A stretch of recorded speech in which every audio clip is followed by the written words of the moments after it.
60세 이상이라면 꼭 들어보셔야 할 이야기가 있습니다.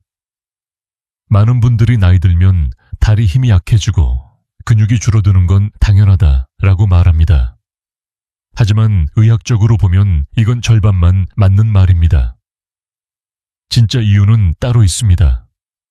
그리고 그 이유는 지금 여러분의 식탁 위에 올려놓은 음식과 깊이 관련되어 있습니다.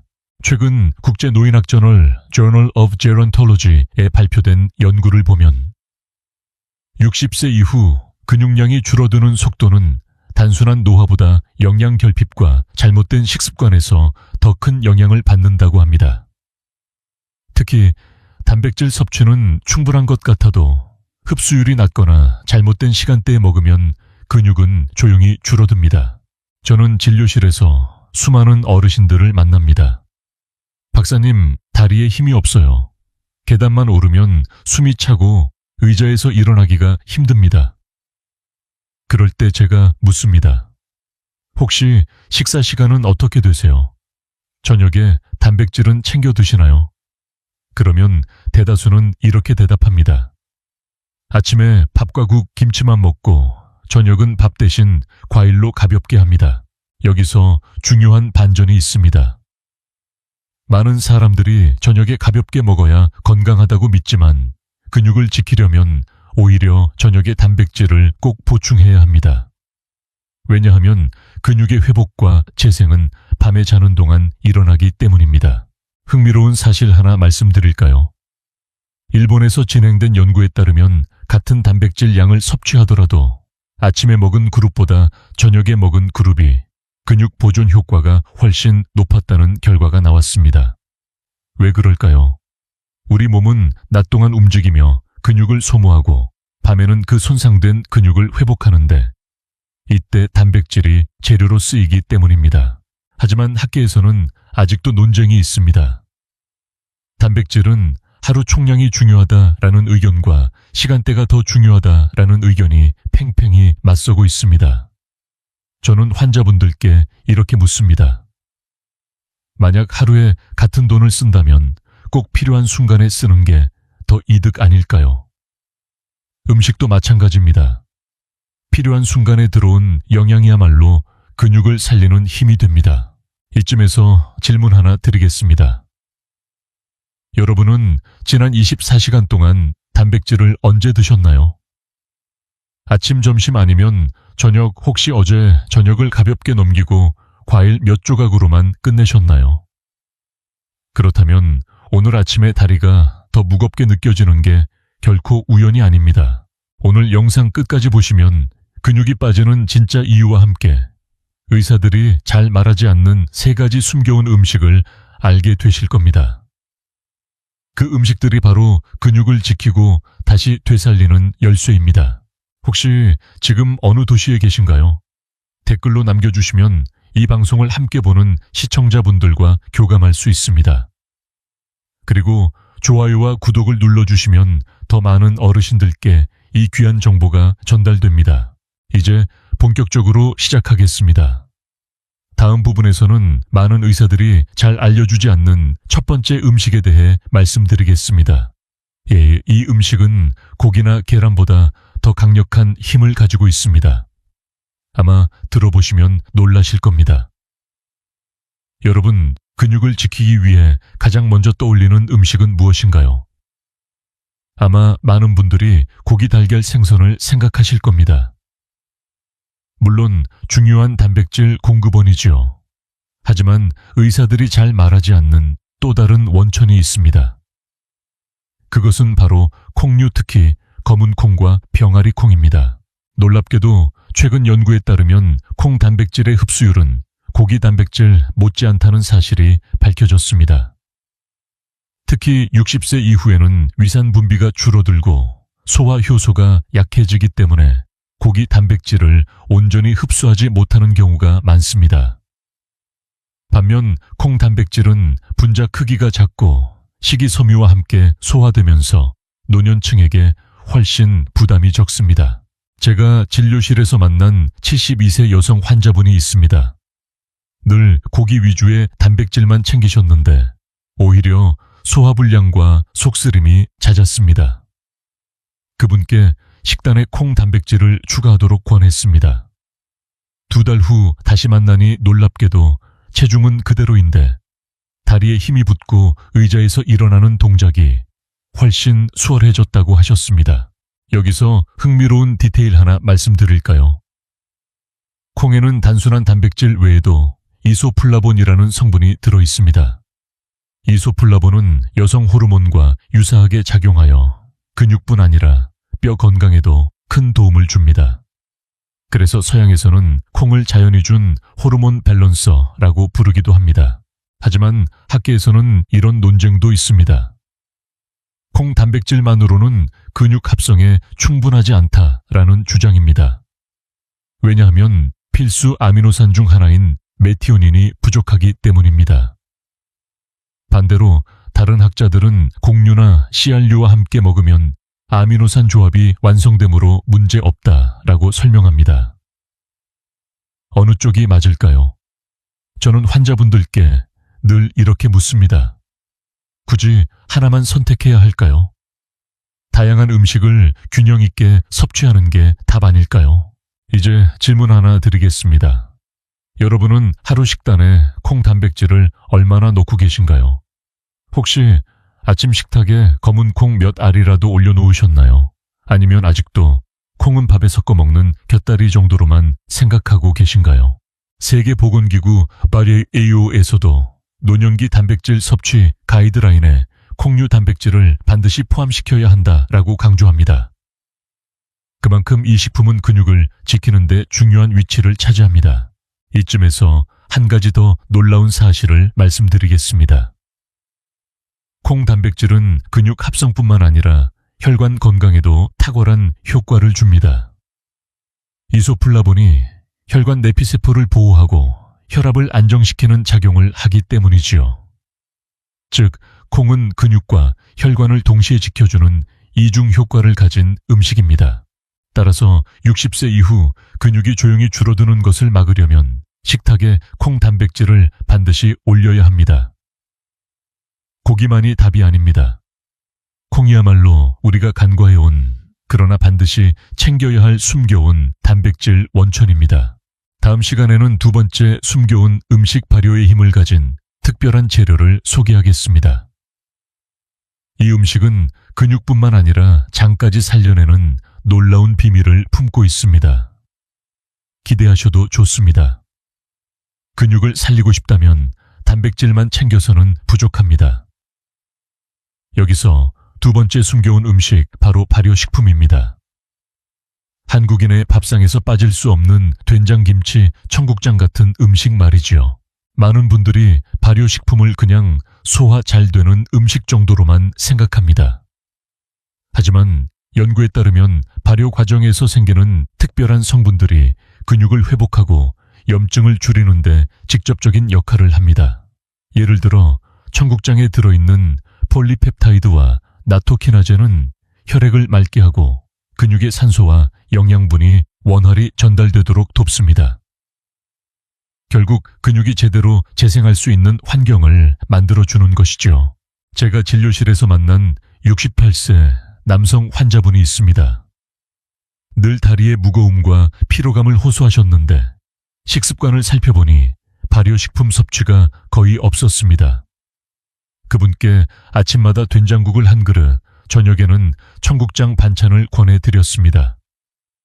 2달 후 다시 만났을 때 놀랍게도 계단 오르기가 한결 수월해졌다고 말씀하셨습니다. 단순히 기분 탓이 아니라 발효식품이 혈액순환과 근육 회복에 직접적인 도움을 준 사례입니다. 흥미로운 디테일 하나 말씀드릴까요? 발효식품에는 우리가 흔히 좋은 균이라고 부르는 프로바이오틱스가 가득합니다. 이 균들은 장에서 단순히 소화를 돕는 것이 아니라 근육 합성 신호를 강화한다는 연구도 있습니다. 즉, 발효된 음식은 장을 살리고 장이 근육을 살린다는 연결고리가 생깁니다. 그래서 서양 의학에서도 이제는 gut muscle axis, 장 근육 축이라는 개념이 점점 주목받고 있습니다. 하지만 여기에도 논쟁이 있습니다. 일부 학자들은 발효식품 속 유익균이 위산해서 대부분 사멸한다, 실제 효과는 크지 않다고 주장합니다. 반면 다른 학자들은 사멸된 균조차도 장내 면역을 자극하고 대사에 긍정적 영향을 준다고 반박합니다. 어느 쪽이 맞을까요? 저는 늘 환자분들께 이렇게 되묻습니다. 만약 발효식품이 그저 소문뿐이라면 왜 수백 년 동안 우리의 조상들은 이를 즐겨 먹었을까요? 이제 제가 질문을 하나 드리겠습니다. 여러분은 오늘 김치를 몇 번 드셨나요? 혹은 된장국을 마지막으로 먹은 게 언제인가요? 혹시 냉장고에 늘 있어야 할 발효 반찬들이 점점 사라지고 있지 않으신가요? 세계적인 영양학 저널에서도 밝혔습니다. 발효식품을 꾸준히 섭취한 노년층은 근육 손실 위험이 30% 이상 낮았다. 이는 단순한 전통이 아니라 과학이 확인한 사실입니다. 게다가 발효식품은 근육만이 아니라 면역력, 혈관장, 건강까지 동시에 챙길 수 있는 만능 솔루션입니다. 그야말로 값싸고 친숙하며 언제든 먹을 수 있는 보약이라 할 수 있죠. 따라서 60세 이후 근육이 서서히 줄어드는 것을 막고 싶다면 단백질과 함께 발효식품을 반드시 식탁에 올려야 합니다. 그것이야말로 근육과 장을 동시에 살리는 숨겨온 두 번째 열쇠입니다. 이제 다음으로 넘어가 보겠습니다. 세 번째 음식은 더욱 놀랍습니다. 냉장고 속에서 쉽게 찾을 수 있는 값싼 재료인데 이 음식이야말로 근육을 되살리는 숨겨온 슈퍼푸드입니다. 여러분, 세 번째로 소개할 음식은 아마 이미 집 냉장고 속에 있을지도 모릅니다. 비싸지도 않고 흔히 지나치기 쉬운 재료. 하지만 근육을 살리는 데 있어서는 그 어떤 건강보조제 못지않은 힘을 가지고 있습니다. 그 주인공은 바로 감자와 고구마 같은 뿌리 채소입니다. 많은 분들이 근육 건강하면 단백질만 떠올립니다. 하지만 근육이 움직이고 회복하려면 탄수화물과 칼륨이 함께 공급되어야 합니다. 특히 칼륨은 근육 수축과 이완을 조절하는 전해질로 부족하면 다리에 쥐가 나고 힘이 빠집니다. 감자와 고구마는 칼륨이 풍부하면서도 소화가 잘 되고 값도 저렴해 노년층에게 꼭 필요한 슈퍼푸드라 할 수 있습니다. 제가 만난 74세 어르신 한 분은 밤마다 종종 종아리에 쥐가 나서 잠을 설치곤 했습니다. 그분께 저녁 식사에 삶은 감자 한 개를 추가해보라고 권했습니다. 놀랍게도 단 2주 만에 다리 경련이 현저히 줄어들었다고 말씀하셨습니다. 작은 변화가 근육 건강에 얼마나 큰 차이를 만들어내는지 보여주는 사례입니다. 흥미로운 디테일 하나 더 말씀드리겠습니다. 감자에는 단순한 탄수화물만 있는 것이 아니라 레지스턴트 스타치 저항 전분라는 특별한 성분이 들어 있습니다. 이 성분은 장에서 서서히 분해되어 혈당을 급격히 올리지 않고 장내 유익균을 키워주며 근육 합성에 필요한 대사 균형을 지탱해 줍니다. 즉, 감자는 단순한 에너지원이 아니라 근육 회복을 위한 지속적 연료 역할을 하는 셈입니다. 하지만 학계에서는 이런 논쟁도 있습니다. 감자나 고구마는 결국 탄수화물 덩어리라 당뇨가 있는 노인에게는 위험하다라는 주장입니다. 반대로 다른 학자들은 조리법과 양을 조절하면 오히려 혈당 안정에 도움이 된다고 반박합니다. 실제로 껍질째 구워 먹거나 찌면 혈당 지수가 낮아지고 포만감이 오래 유지됩니다. 어느 쪽이 맞을까요? 저는 환자분들께 늘 이렇게 질문합니다. 문제는 음식 그 자체일까요? 아니면 우리가 그것을 먹는 방법일까요? 이제 제가 여러분께 묻고 싶습니다.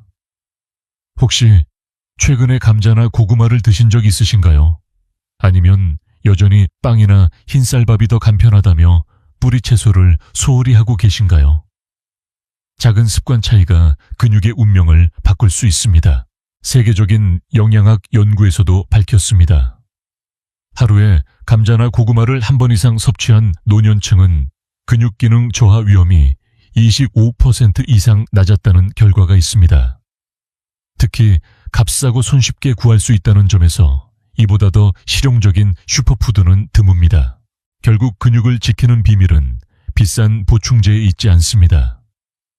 바로 식탁 위, 냉장고 속 그리고 장터에서 쉽게 만날 수 있는 이런 재료들 속에 있습니다. 콩 단백질 발효식품, 그리고 값싼 뿌리채소. 이 세 가지 음식이야말로 의사들이 잘 말하지 않았던 근육 회복에 숨겨진 3대 열쇠입니다. 이제부터는 반대로 생각해 봐야 합니다. 근육을 살리는 음식이 있다면 근육을 조용히 무너뜨리는 음식도 있다는 사실을요. 다음에서는 많은 분들이 매일 먹으면서도 전혀 의식하지 못했던 근육을 갉아먹는 잘못된 음식을 하나씩 밝혀드리겠습니다. 여러분, 근육을 지키는 데 있어 중요한 것은 무엇을 먹느냐일까요? 아니면 언제 먹느냐일까요? 많은 분들은 음식의 종류만 생각하시지만 사실 근육을 지키는 데 있어 섭취 시기가 결정적인 역할을 합니다. 의학 연구에 따르면 같은 양의 단백질을 먹더라도 저녁에 먹은 그룹이 아침에 먹은 그룹보다 근육 보존 효과가 크다는 결과가 있습니다. 왜 그럴까요? 우리 몸은 낮 동안 움직이며 근육을 계속 소모합니다. 그리고 밤이 되면 몸은 손상된 근육을 회복시키려 합니다. 그런데 이때 필요한 재료가 바로 단백질이지요. 즉, 근육은 밤에 만들어지고 저녁 단백질이 그 재료가 된다는 사실입니다. 제가 만난 70세 남성 환자분은 아침에만 단백질을 집중적으로 챙기셨습니다. 박사님, 아침에 달걀 3개 먹고 점심에 고기 듬뿍 먹습니다. 하지만 저녁은 거의 과일 몇 조각으로 끝내셨습니다. 그 결과 아침의 힘은 잠깐 나지만 밤새 회복될 재료가 부족해 근육이 점점 줄어들었던 겁니다. 식단을 조정하여 저녁에도 단백질을 챙기도록 권유했더니 2달 만에 계단 오를 때 숨이 덜 차고 일어서는 힘이 훨씬 좋아졌다고 하셨습니다. 흥미로운 디테일 하나 더 알려드릴까요? 유럽에서 진행된 연구에 따르면 저녁에 섭취한 단백질은 수면 중 성장 호르몬과 함께 근육 합성을 촉진한다는 결과가 나왔습니다. 즉, 우리가 자는 동안 몸은 마치 야간 공장처럼 근육을 만들고 수리하는데 저녁 단백질이 그 공장의 원자재가 되는 것입니다. 물론 학계에서는 여전히 논쟁이 있습니다. 단백질은 하루 총량이 중요하다라는 의견과 섭취 시기가 더 중요하다라는 의견이 맞서고 있습니다. 그렇다면 어느 쪽이 옳을까요? 저는 이렇게 비유합니다. 하루에 같은 돈을 쓰더라도 꼭 필요한 순간에 쓰는 게 더 효과적이지 않겠습니까? 단백질도 마찬가지입니다. 필요한 순간, 즉 저녁에 들어온 단백질이야말로 근육을 살리는 진짜 힘이 됩니다. 이쯤에서 제가 질문 하나 드려도 될까요? 어제 저녁 여러분은 어떤 식사를 하셨나요? 혹시 밥만 드시고 단백질은 거르진 않으셨나요? 만약 그렇다면 오늘 아침에 다리가 더 무겁게 느껴지는 이유를 아시겠죠? 세계보건기구 WHO에서도 최근 가이드라인에서 이렇게 권장합니다. 노년층은 저녁 식사에 최소 25분 이상의 단백질을 포함하라. 그만큼 타이밍은 이제 국제적으로도 강조되는 중요한 요소입니다. 따라서 근육을 지키고 싶다면 단순히 단백질을 먹는다가 아니라 언제 먹느냐를 꼭 기억하셔야 합니다. 저녁 한 끼 단백질이 10년 후 여러분의 다리 힘을 60세 이상이라면 꼭 들어보셔야 할 이야기가 있습니다. 많은 분들이 나이 들면 다리 힘이 약해지고 근육이 줄어드는 건 당연하다라고 말합니다. 하지만 의학적으로 보면 이건 절반만 맞는 말입니다. 진짜 이유는 따로 있습니다. 그리고 그 이유는 지금 여러분의 식탁 위에 올려놓은 음식과 깊이 관련되어 있습니다. 최근 국제노인학 저널 Journal of Gerontology에 발표된 연구를 보면 60세 이후 근육량이 줄어드는 속도는 단순한 노화보다 영양 결핍과 잘못된 식습관에서 더 큰 영향을 받는다고 합니다. 특히 단백질 섭취는 충분한 것 같아도 흡수율이 낮거나 잘못된 시간대에 먹으면 근육은 조용히 줄어듭니다. 저는 진료실에서 수많은 어르신들을 만납니다. 박사님, 다리에 힘이 없어요. 계단만 오르면 숨이 차고 의자에서 일어나기가 힘듭니다. 그럴 때 제가 묻습니다. 혹시 식사 시간은 어떻게 되세요? 저녁에 단백질은 챙겨 드시나요? 그러면 대다수는 이렇게 대답합니다. 아침에 밥과 국, 김치만 먹고 저녁은 밥 대신 과일로 가볍게 합니다. 여기서 중요한 반전이 있습니다. 많은 사람들이 저녁에 가볍게 먹어야 건강하다고 믿지만 근육을 지키려면 오히려 저녁에 단백질을 꼭 보충해야 합니다. 왜냐하면 근육의 회복과 재생은 밤에 자는 동안 일어나기 때문입니다. 흥미로운 사실 하나 말씀드릴까요? 일본에서 진행된 연구에 따르면 같은 단백질 양을 섭취하더라도 아침에 먹은 그룹보다 저녁에 먹은 그룹이 근육 보존 효과가 훨씬 높았다는 결과가 나왔습니다. 왜 그럴까요? 우리 몸은 낮 동안 움직이며 근육을 소모하고 밤에는 그 손상된 근육을 회복하는데 이때 단백질이 재료로 쓰이기 때문입니다. 하지만 학계에서는 아직도 논쟁이 있습니다. 단백질은 하루 총량이 중요하다라는 의견과 시간대가 더 중요하다라는 의견이 팽팽히 맞서고 있습니다. 저는 환자분들께 이렇게 묻습니다. 만약 하루에 같은 돈을 쓴다면 꼭 필요한 순간에 쓰는 게 더 이득 아닐까요? 음식도 마찬가지입니다. 필요한 순간에 들어온 영양이야말로 근육을 살리는 힘이 됩니다. 이쯤에서 질문 하나 드리겠습니다. 여러분은 지난 24시간 동안 단백질을 언제 드셨나요? 아침, 점심 아니면 저녁, 혹시 어제 저녁을 가볍게 넘기고 과일 몇 조각으로만 끝내셨나요? 그렇다면 오늘 아침에 다리가 더 무겁게 느껴지는 게 결코 우연이 아닙니다. 오늘 영상 끝까지 보시면 근육이 빠지는 진짜 이유와 함께 의사들이 잘 말하지 않는 3가지 숨겨온 음식을 알게 되실 겁니다. 그 음식들이 바로 근육을 지키고 다시 되살리는 열쇠입니다. 혹시 지금 어느 도시에 계신가요? 댓글로 남겨주시면 이 방송을 함께 보는 시청자분들과 교감할 수 있습니다. 그리고 좋아요와 구독을 눌러주시면 더 많은 어르신들께 이 귀한 정보가 전달됩니다. 이제 본격적으로 시작하겠습니다. 다음 부분에서는 많은 의사들이 잘 알려주지 않는 첫 번째 음식에 대해 말씀드리겠습니다. 예, 이 음식은 고기나 계란보다 더 강력한 힘을 가지고 있습니다. 아마 들어보시면 놀라실 겁니다. 여러분, 근육을 지키기 위해 가장 먼저 떠올리는 음식은 무엇인가요? 아마 많은 분들이 고기, 달걀, 생선을 생각하실 겁니다. 물론 중요한 단백질 공급원이지요. 하지만 의사들이 잘 말하지 않는 또 다른 원천이 있습니다. 그것은 바로 콩류, 특히 검은 콩과 병아리 콩입니다. 놀랍게도 최근 연구에 따르면 콩 단백질의 흡수율은 고기 단백질 못지않다는 사실이 밝혀졌습니다. 특히 60세 이후에는 위산 분비가 줄어들고 소화 효소가 약해지기 때문에 고기 단백질을 온전히 흡수하지 못하는 경우가 많습니다. 반면 콩 단백질은 분자 크기가 작고 식이섬유와 함께 소화되면서 노년층에게 훨씬 부담이 적습니다. 제가 진료실에서 만난 72세 여성 환자분이 있습니다. 늘 고기 위주의 단백질만 챙기셨는데 오히려 소화불량과 속쓰림이 잦았습니다. 그분께 식단에 콩 단백질을 추가하도록 권했습니다. 2달 후 다시 만나니 놀랍게도 체중은 그대로인데 다리에 힘이 붙고 의자에서 일어나는 동작이 훨씬 수월해졌다고 하셨습니다. 여기서 흥미로운 디테일 하나 말씀드릴까요? 콩에는 단순한 단백질 외에도 이소플라본이라는 성분이 들어있습니다.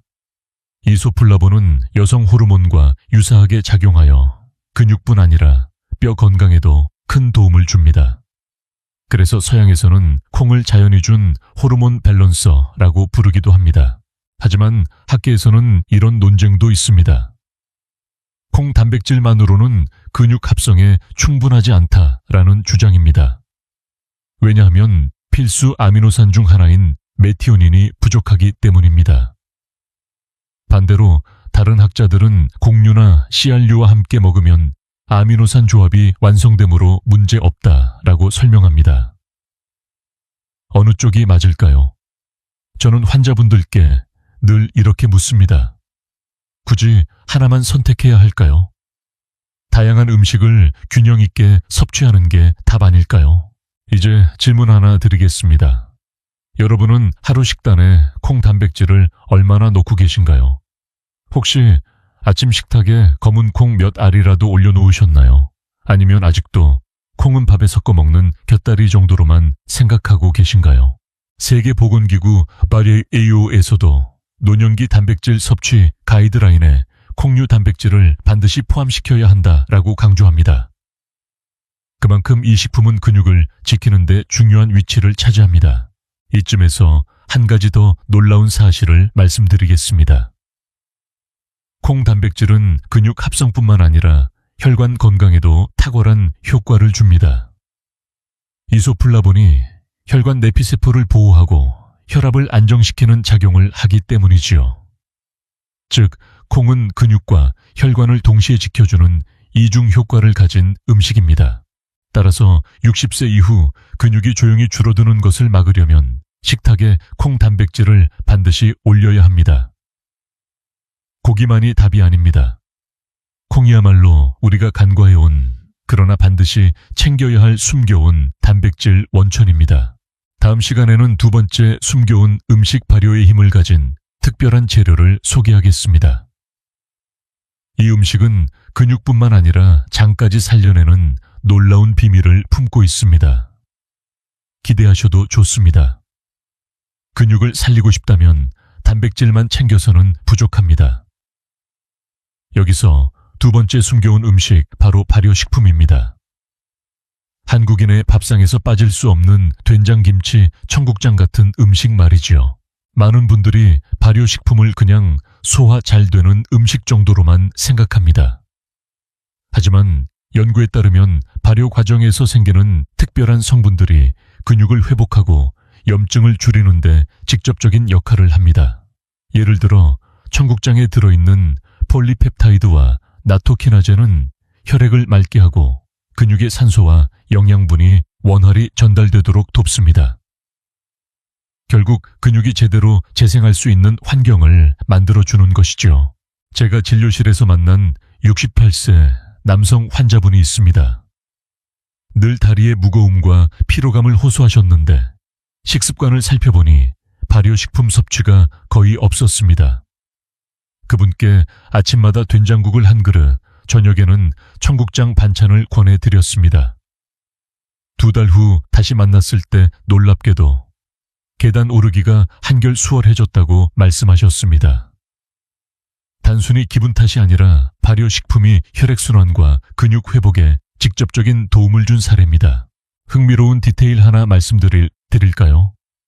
발효식품에는 우리가 흔히 좋은 균이라고 부르는 프로바이오틱스가 가득합니다.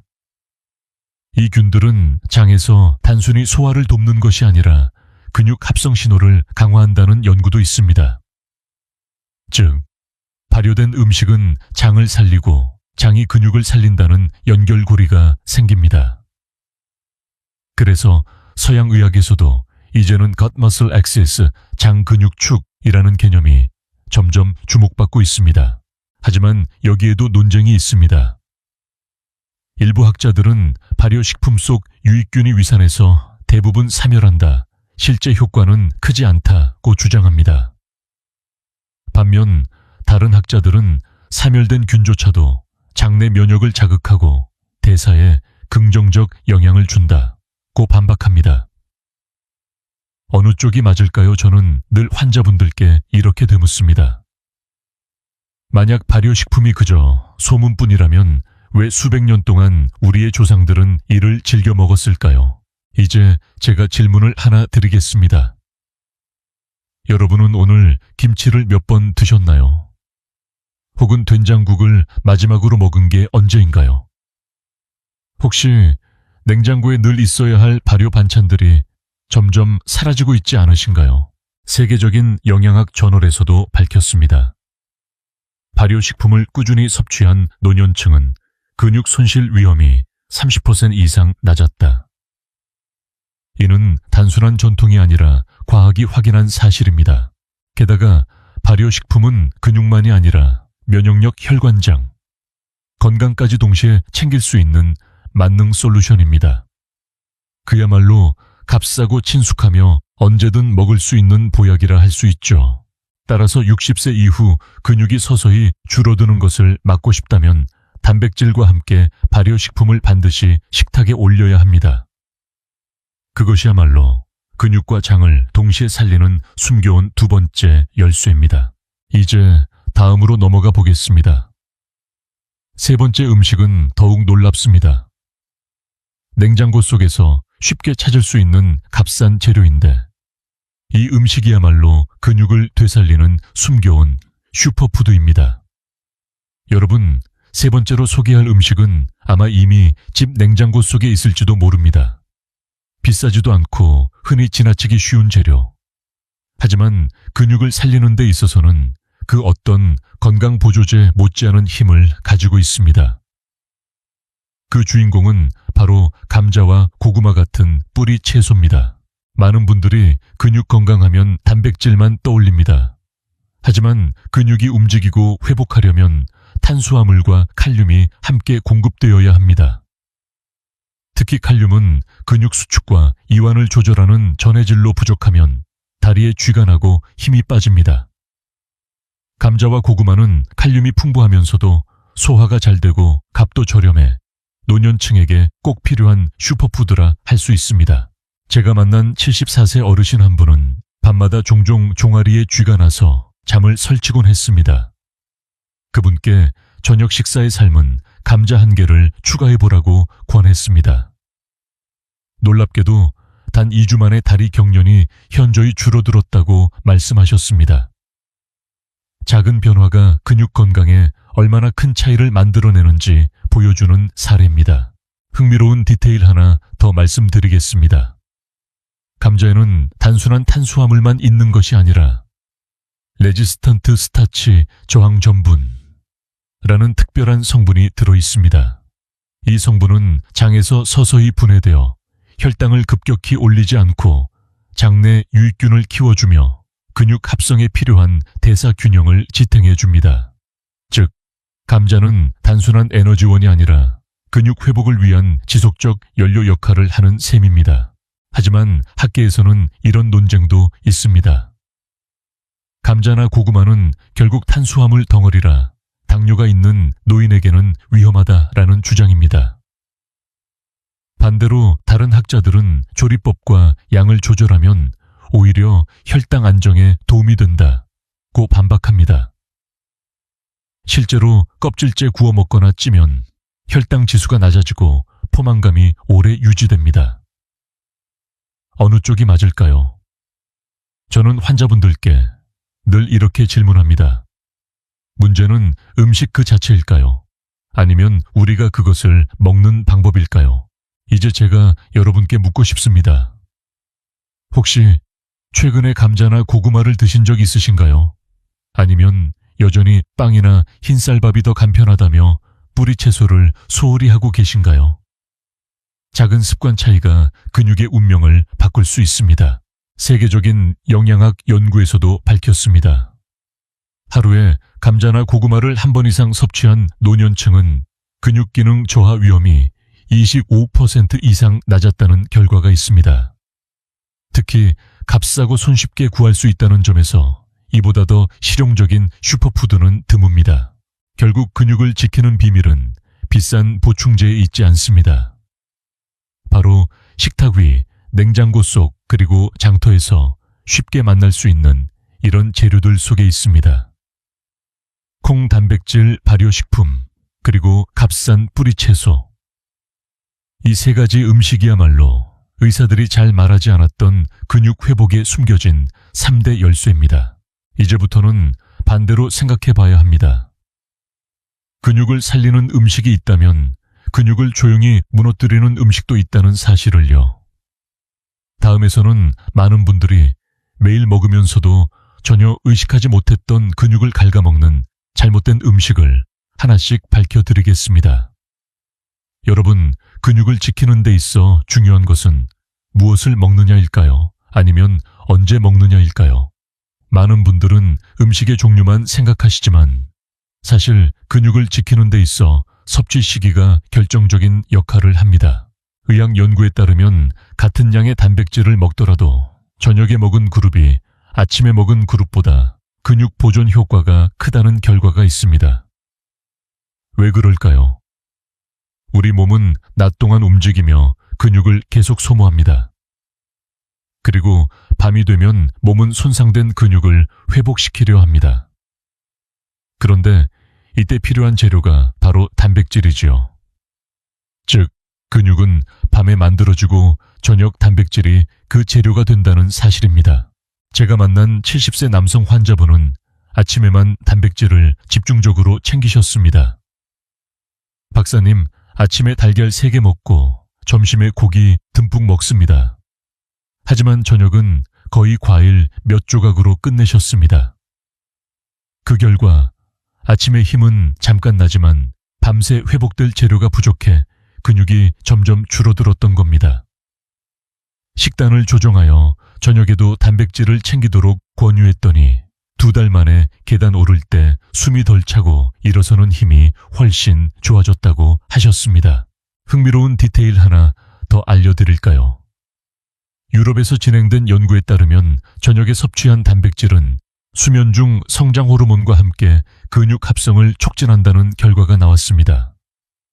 즉, 우리가 자는 동안 몸은 마치 야간 공장처럼 근육을 만들고 수리하는데 저녁 단백질이 그 공장의 원자재가 되는 것입니다.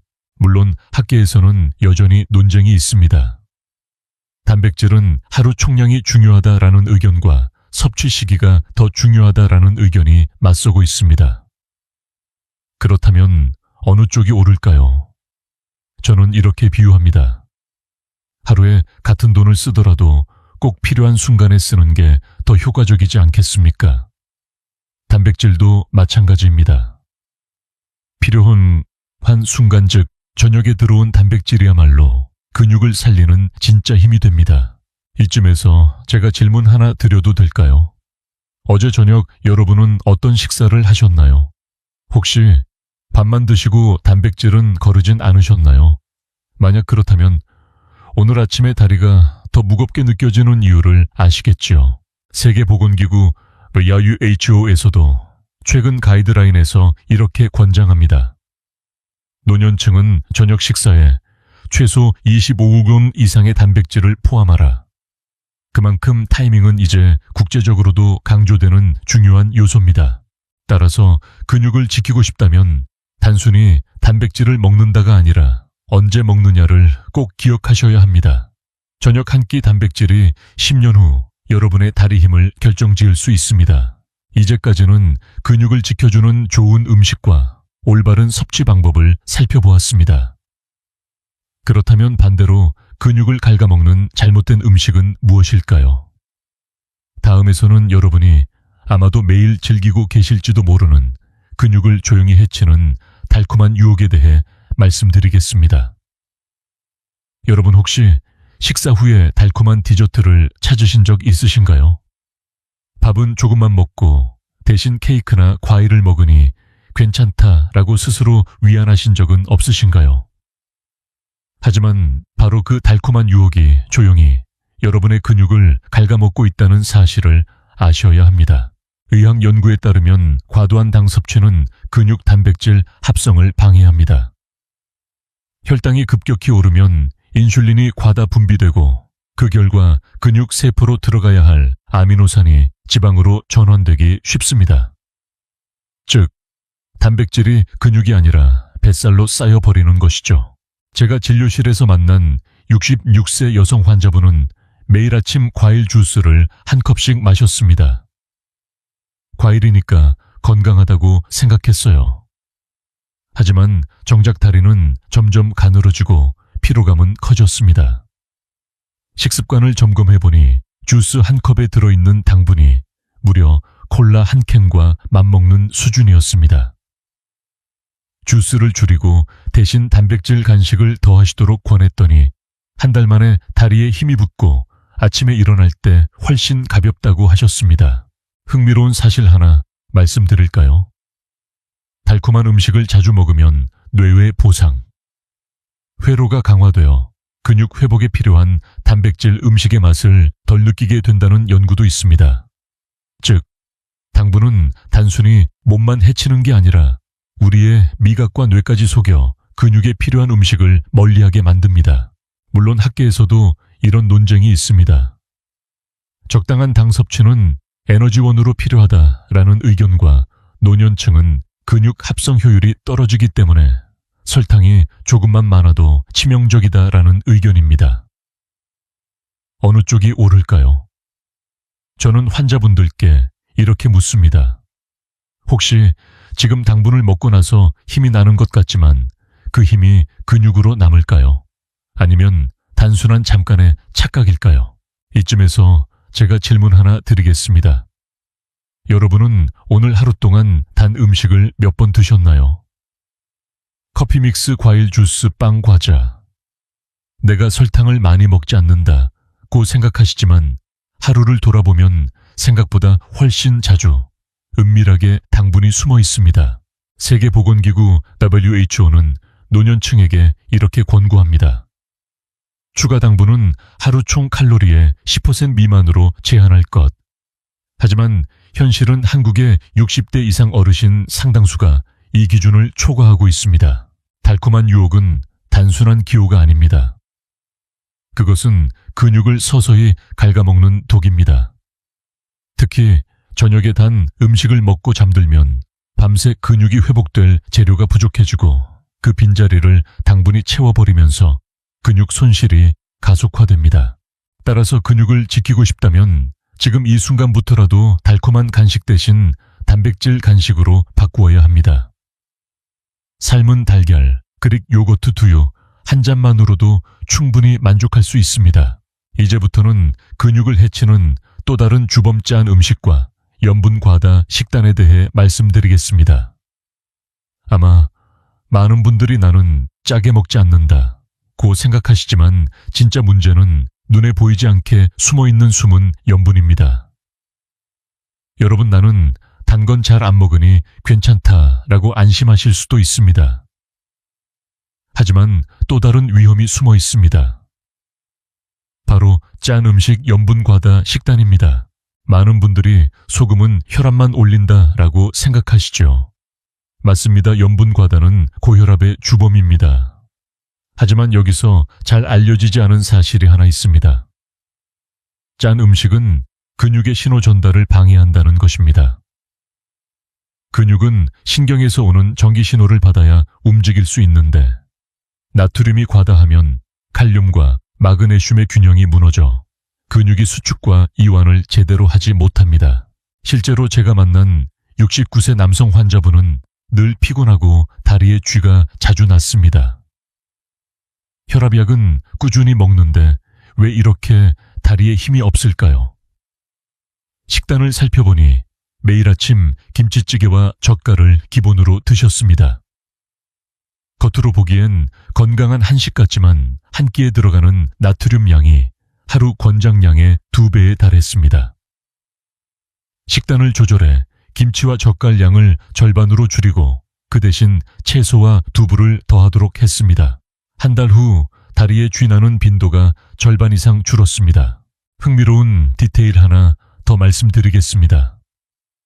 많은 분들이 나는 짜게 먹지 않는다라고 말하지만 가장 큰 염분 공급원은 사실 가공식품입니다. 빵, 햄, 치즈, 라면, 심지어 과자 속에도 소금이 숨어 있습니다. 라면 한 봉지에 들어있는 나트륨이 WHO 권장 하루 나트륨 섭취량의 70%를 차지한다는 사실 알고 계셨나요? 물론 학계에서는 논쟁도 있습니다. 나트륨은 체액 균형에 꼭 필요한 전해질이므로 너무 제한하면 오히려 노인의 건강을 해칠 수 있다라는 주장과 한국인의 평균 나트륨 섭취량은 이미 기준치의 2배를 넘음으로 줄이는 것 외에는 방법이 없다라는 주장이 맞섭니다. 어느 쪽이 맞을까요? 저는 환자분들께 이렇게 되묻습니다. 몸이 필요로 하는 만큼만 먹는 것이 가장 좋은 법 아닐까요? 이쯤에서 제가 질문 하나 드리겠습니다. 여러분은 오늘 드신 음식 속 염분을 계산해 보신 적 있으신가요?